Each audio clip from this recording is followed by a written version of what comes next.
Hi guys, welcome back to the channel. This one's going to be episode 4, I think, on the Porsche 924 Le Mans edition. So in the last video we did all the servicing on the car, all the oils and the belts and that sort of stuff. And in today's episode we're going to be touching on more of the cosmetics sort of side of it, getting it to look sort of presentable, all the things that are just not working, like the windows and all those little small details, get them fixed. So there's a big scratch on the side. We're going to be fixing that. I'm just going to give it a quick blow over with some paint and some lacquer and make that look better. The boot lid we've already done. Other things cosmetically we're going to be doing in this episode is cleaning underneath the engine bay. Finally, that's really dirty under there. What we're going to start on first. Let's get started on, quite a nice day today, let's get started on painting. So the first thing I think we're going to do today is paint this left hand side of the car. Wish me luck.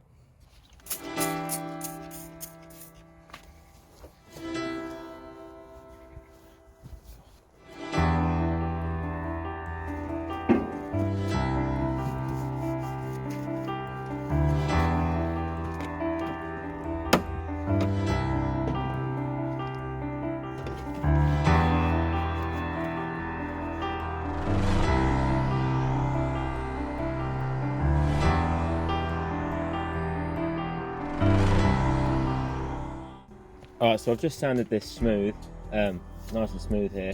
There's just an indent there a little bit. So I'm just going to gloss over it with a little bit of filler. If you are thinking of doing the bodywork on your car at home, please watch someone professional, don't follow what I'm doing.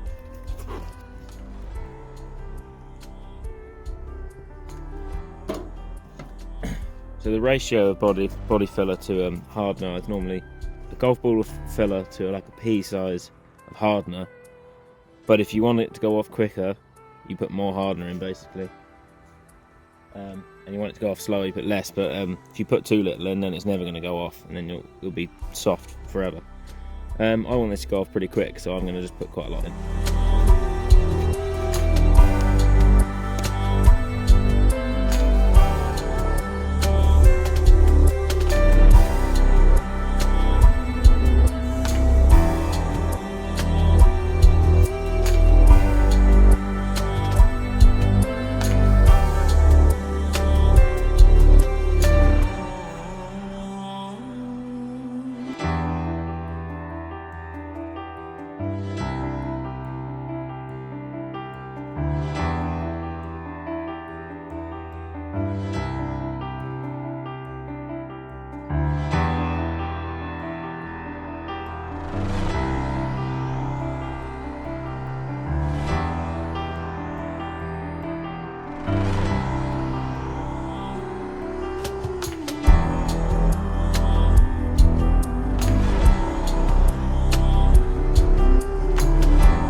Alright, so this is just drying up. It's not amazing, but it's better than it was.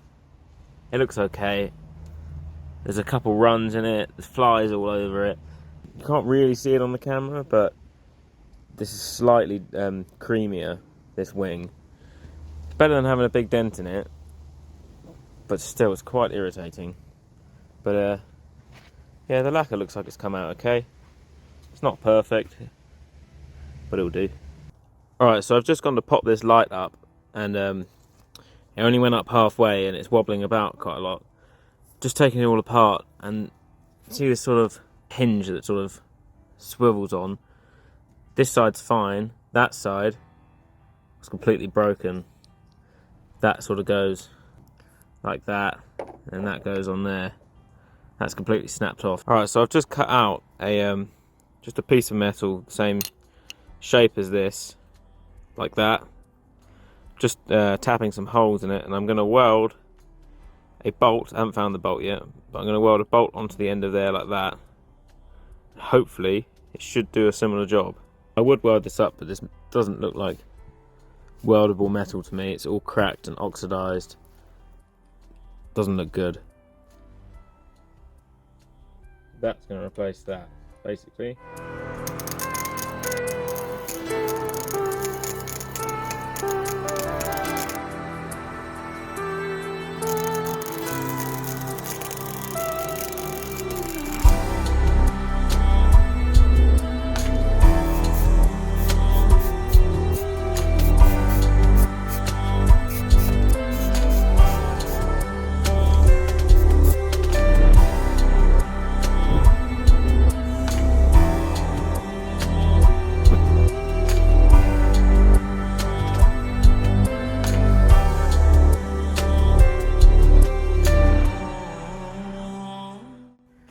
Next thing we're going to do is I'm going to start cleaning under this bonnet. I'm going to show you just how grimy it is in places. Let me grab the camera here. So look, I need to sort this wire out as well. I need to fix that permanently. That actually goes underneath the exhaust and round the back there. But look how dirty this is.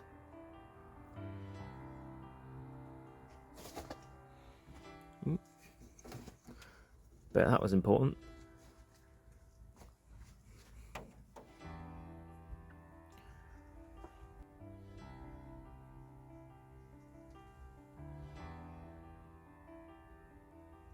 I see a lot of YouTube videos where people are jet washing their engine bays, and I don't know if they all say it, but it's something I definitely do every time I'm going to do one, is make sure you disconnect the battery.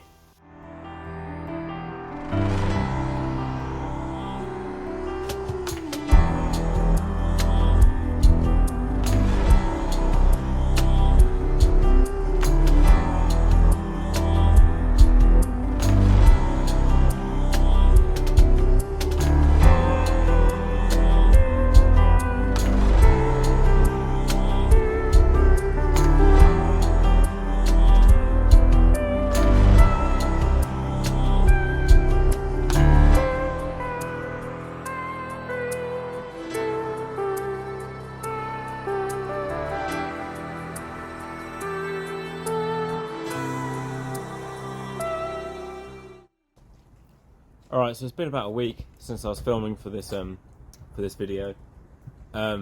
Unfortunately, the Porsche has gone. I had to sell it. It was either do I fully restore it, which will cost a fortune, or do I keep it, run it as it is, and use it as like my everyday car and get it.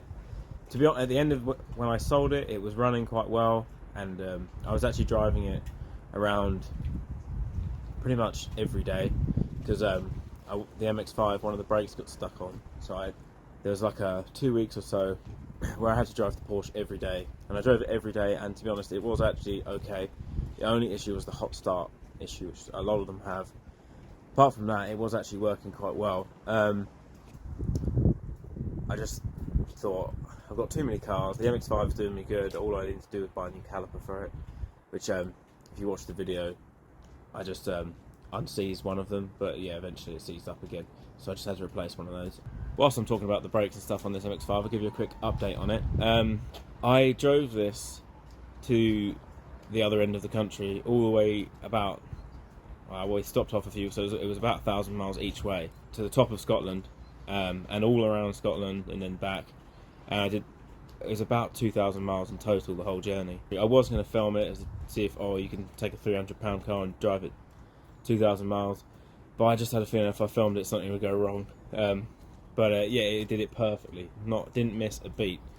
Literally, the whole way, nothing went wrong, apart from when I got back. I left it for about a week when I got back, and then went to drive it and the brakes seized on again. But that's all fixed now.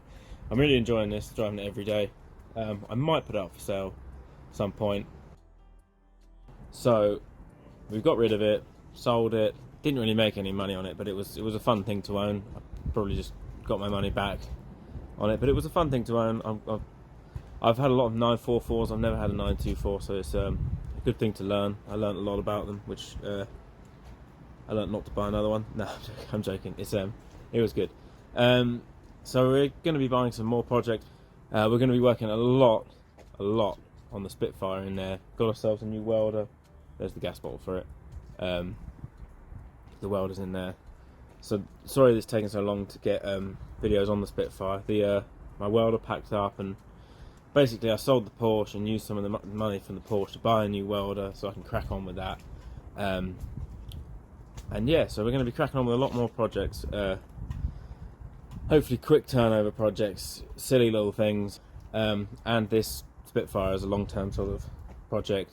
But yeah, I've got the new welder I've got does MIG and TIG and stuff, and I've always wanted to learn how to TIG weld, so I'm going to give that a go. But yeah, stay tuned. There's going to be a lot more coming. Loads of videos on this. I was going to upload a video on reviewing this new welder because I couldn't really find any reviews on it online. It might be a bit boring, but I might do it. Don't know. Stay tuned.